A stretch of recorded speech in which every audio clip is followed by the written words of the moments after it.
గారు వారిలో ఉండేటువంటి స్ఫూర్తి, ప్రజల పట్ల ఉండేటువంటి భక్తి, సమాజంలో మార్పు తేవాలన్న తపన అమోఘం, అద్వితీయం. అటు సమాజంలో ఒక పవర్ఫుల్ లీడర్ వారి యొక్క సందేశాన్ని విందాం.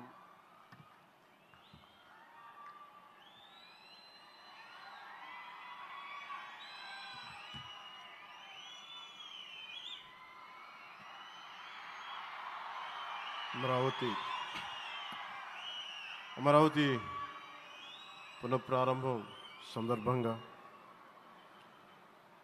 34,000 ఎకరాలు ఇచ్చి 29,000 పైచిలకు రైతులు గత 5 సంవత్సరాలుగా నలిగిపోయి ఇక్కడికి వచ్చి రోడ్ల మీదకి వచ్చి ముళ్ళ కంచెల మధ్యలో కూర్చొని పోలీసు లాఠీ దెబ్బలు తిని కేసులు పెట్టించుకొని ఇంట్లో పెద్దవాళ్ళని కానీ చాలామందిని 2,000 పైచులకు రైతులు ప్రాణాలు కోల్పోయి మీరు నలిగి బాధపడి మీ కన్నీళ్ళు తుడిచే వాళ్ళు ఉన్నారా ఆ రోజునని చాలాసార్లు మహిళా రైతులు నన్ను అడిగారు. ఇది గౌరవ ప్రధానమంత్రి శ్రీ నరేంద్ర మోదీ గారికి తెలుస్తుందా అని ఒకసారికి 5 సంవత్సరాల క్రితం మీరు అడిగారు. నేను ఆ రోజు ఆయనకి తెలియకుండా ఏది ఉండదు, అమరావతి శాశ్వత రాజధానిగా ఉంటుందని ఆ రోజు మేమందరం కలిపి మాట ఇచ్చాం. ఆ ఇచ్చిన మాట ప్రకారం ఈ రోజున గౌరవ ప్రధానమంత్రి గారి చేతుల మీదుగా మళ్ళీ ఇంకొకసారి పునఃప్రారంభం జరగబోతుంది. ఇది ఆది శంకరాచార్య 1237వ జయంతి సందర్భంగా తిరిగి అమరావతి పునఃప్రారంభం కావటం చాలా ఆనందాన్ని కలగజేస్తుంది. మనందరం 5 కోట్ల మంది ప్రజలకి సంబంధించి ఇది ఒక హబ్, ఇది సెంటర్, సెంటర్ ఇది. అంటే మనందరికీ సంబంధించిన ఇల్లు ఇది. మనందరం ఎవరిని అడుగుతున్నామంటే ఒక ప్రధానమంత్రి గారు పూర్వం సన్యాసాశ్రమంలో ఉన్నప్పుడు ఆయనకి అనికేత్ అనే పేరు పెట్టారు. అనికేత్ అంటే అర్థం పరమశివుడు, ఇల్లు లేనివాడని. అలాంటి ఇల్లు లేనివాడు, కుటుంబం లేనివాడు 5 కోట్ల మంది కుటుంబాలకు, 5 కోట్ల మంది ప్రజల కోసం, ఎన్ని కోట్ల కుటుంబాల కోసం మనందరికీ రాజధానిలో ఒక నగరం నిర్మించడానికి, ఇల్లు నిర్మించుకోవడానికి ఇల్లు లేకుండా 140 కోట్ల మంది ప్రజల బాధ్యత తీసుకొని కశ్మీర్ నుంచి కన్యాకుమారి వరకు, అక్కడ కామాఖ్య నుంచి ద్వారకా వరకు ప్రపంచమే, మన దేశమే తన కుటుంబంగా చేసుకుంటూ ఈ భారతదేశమే తన ఇల్లుగా చేసుకొని తిరిగి పునఃప్రారంభానికి విచ్చేసిన గౌరవ ప్రధానమంత్రి శ్రీ నరేంద్ర మోదీ గారికి మనస్ఫూర్తిగా మన అందరి తరపున, ఆంధ్రప్రదేశ్ ప్రజలందరి తరపున, అమరావతి రైతాంగం తరపున, ఆడపడుచుల తరపున వారికి చేతులెత్తి హృదయపూర్వక నమస్కారాలు తెలియజేస్తున్నాను. దివిసీమ తుఫాన్ వచ్చి అందరి ఆశలను తుడిచిపెట్టేసినట్టు గత ప్రభుత్వం రాష్ట్రం మరియు అమరావతి భవిష్యత్తుని తుడిచిపెట్టేసింది. అమరావతి అంటే పరదాలు, సెక్షన్ 30, సెక్షన్ 144 మాత్రమే గుర్తుకొచ్చేలా పనిచేశారు. నువ్వు ధర్మం కోసం నిలబడితే ధర్మం నువ్వు నిలబడేలా చేస్తుంది అనే విధంగా ఆ రోజున అమరావతి రైతులు, రాష్ట్ర ప్రజలు ఈ ధర్మ యుద్ధంలో విజయం సాధించారు. రైతులు ఇచ్చిన 11,000 ఎకరాల భూమిని త్యాగం చేసి వారి సంకల్పం, 33,000 ఎకరాల భూమిని త్యాగం చేసి వారి సంకల్పం ఫలితంగా ఈ రోజున ఆంధ్రప్రదేశ్ రాజధాని ఆవిర్భవించింది. అమరావతి రాజధాని పనులు పునఃప్రారంభమవుతున్న ఈ శుభ సందర్భంలో ముందుగా రాజధాని నిర్మాణం కోసం స్వచ్ఛందంగా ముందుకొచ్చి తమ భూముల్ని, పొలాల్ని ప్రభుత్వానికి ఇచ్చిన అమరావతి ప్రాంత రైతులకు, మీ త్యాగానికి గత 5 ఏళ్లుగా మీరు చేసిన పోరాటానికి శిరస్సు వంచి మీకు ధన్యవాదాలు తెలియజేస్తున్నాను. గత 5 ఏళ్లుగా రాజధాని నిర్మాణం నిలిచిపోయి రాజధాని తరలిపోతుందనే సమయంలో రోడ్ల మీదకు వచ్చి 5 కోట్ల ప్రజల తరపున రైతులు, మహిళలు, విద్యార్థులు చేసిన పోరాటం, మీరు పడిన అవమానాలు, మీపై పడిన గాయాలు ప్రతి ఒక్కటి మా మనసులో ఉంది. ఆ రోజున దివ్యాంగులను కూడా లాఠీ దెబ్బలు నా గుండెలు ఇంకా సజీవంగా ఉన్నాయి. ఆ బాధ మేము మర్చిపోలేదు, ఎవరిని మర్చిపోనివ్వలేదు. అందుకని దానికి సజీవ సాక్షి ఈ రోజున తిరిగి పునఃప్రారంభానికి గౌరవ ప్రధానమంత్రి గారు రాక, ఆ రోజున మహిళలు విద్యార్థులు చేసిన పోరాటం, మీరు పడిన అవమానాలు, మీపై పడ్డ గాయాలు ప్రతి ఒక్కటి మనసులో ఉంది. మీ త్యాగాన్ని మేము మర్చిపోం.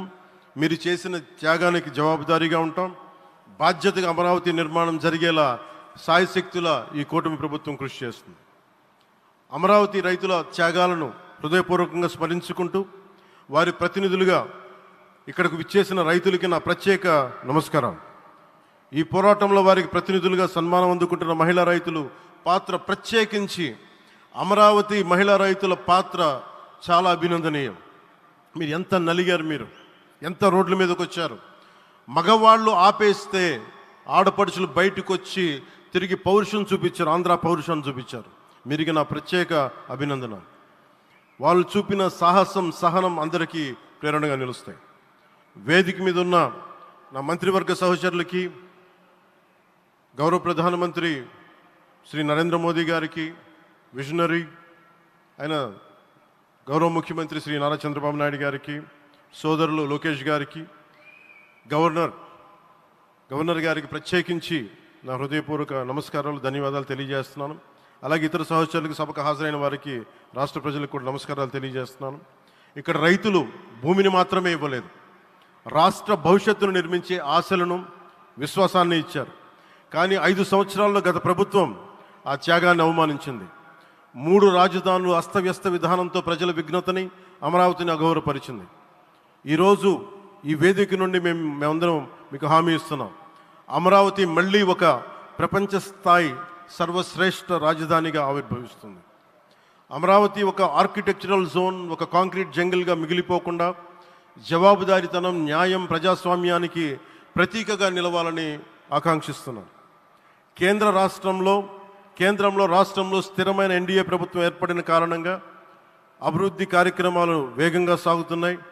మేనిఫెస్టోలో ఇచ్చిన హామీలన్నీ దశల వారీగా బాధ్యతాయుతంగా అమలు చేస్తున్నాం. కేవలం మ్యాచింగ్ గ్రాంట్స్ ఇవ్వని కారణంగా గత ప్రభుత్వం రాష్ట్రం కేంద్రం నుంచి పొందాల్సిన 1000 కోట్లు నష్టపోయింది. కానీ ఈ ప్రభుత్వం కోఆపరేటివ్ ఫెడరలిజం స్ఫూర్తితోటి, పరస్పర సహకారంతో పనిచేస్తున్నాం. రాష్ట్రంలో రహదారులు, రైల్వే, పారిశ్రామిక రక్షణకు సంబంధించి ఈ రోజున మన అమరావతియే కాకుండా రాష్ట్రంలో రహదారులు, రైల్వే, పారిశ్రామిక రక్షణకు సంబంధించి ఈ రోజున 1,07,00,000 కోట్ల విలువైన అభివృద్ధి పనులకి ప్రధాని గారు శంకుస్థాపనలు, ప్రారంభోత్సవాలు చేస్తున్నారు. రాయలసీమలో గుంతకల్ రైల్వే, గోరంట్ల హైవే లాంటి వివిధ కార్యక్రమాలకు, ఉత్తరాంధ్రలో పిఎం ఏక్తా మాల్ లాంటి వివిధ పనులకు ఈరోజు శంకుస్థాపన, ప్రారంభోత్సవం చేస్తున్న ప్రధానమంత్రి గారికి నా హృదయపూర్వక కృతజ్ఞతలు. నేను అవనిగడ్డ ఎన్నికల ప్రచారంలో హామీ ఇచ్చిన దానికి అనుగుణంగా మనందరి ఆశలు మనకి ఆశించిన విధంగా నాగాయలంకలో మిస్సైల్ టెస్ట్ రేంజ్కి ప్రధానమంత్రి గారు ఈ రోజున శంకుస్థాపన జరగడం నాకు చాలా సంతోషంగా ఉంది. Now with Honorable Prime Minister Sri Modi ji and Honorable CM Sri Chandrababu Naidu garu, and together again Amravati will surely become a world-class capital, a 360-degree growth engine for all of Andhra Pradesh. Our youth will no longer have to leave for Bangalore, Chennai or Hyderabad. Soon Andhra Pradesh will create jobs for our people and attract talent from across the nation and the world.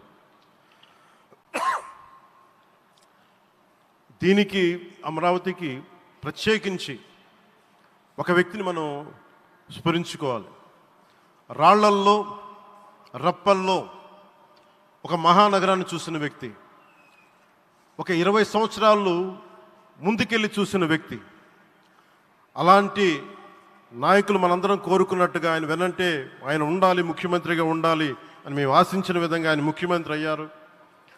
ఆయన సైబరాబాద్ అనే సిటీని ఎలా నిర్మించారో, ఎంత అద్భుతంగా రూపకల్పన చేశారో, అమరావతి అనే ఈ క్యాపిటల్ని కూడా ఆయన అపారమైన అనుభవంతో, ఆయన దక్షతతోటి, ఆయన గవర్నెన్స్ కేపబిలిటీ తోటి, అడ్మినిస్ట్రేటివ్ కెపాసిటీ తోటి ఇది అద్భుతమైన మహానగరంగా తీర్చిదిద్దుతుంది.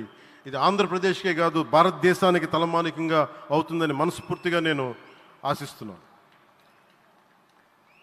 అలాగే ప్రత్యేకించి ఈ రోజున మనం ప్రధానమంత్రి గారిని చాలా లోతుగా మనం అర్థం చేసుకోవాలి. ఈ రోజున కశ్మీర్లో దాదాపు 28 మందిని చంపేశారు.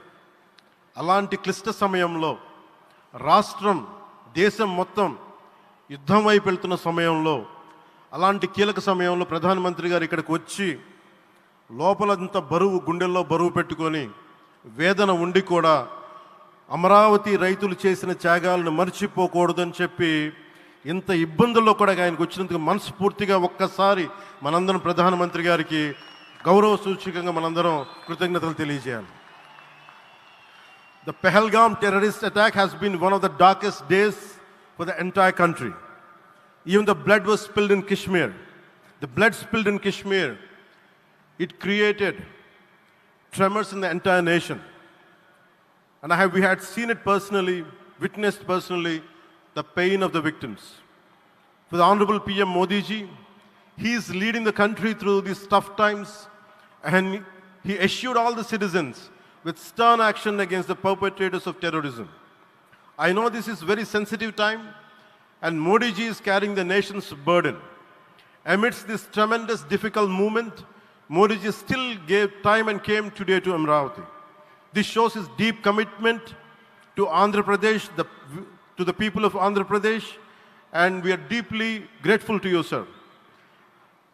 May Lord Bhavani, మన కనకదుర్గమ్మ ఆశీస్సులతోటి వారికి బలాన్ని ఇవ్వాలి, శక్తిని ఇవ్వాలి, మనందరం ప్రార్థిద్దాం. May Lord Bhavani Mata give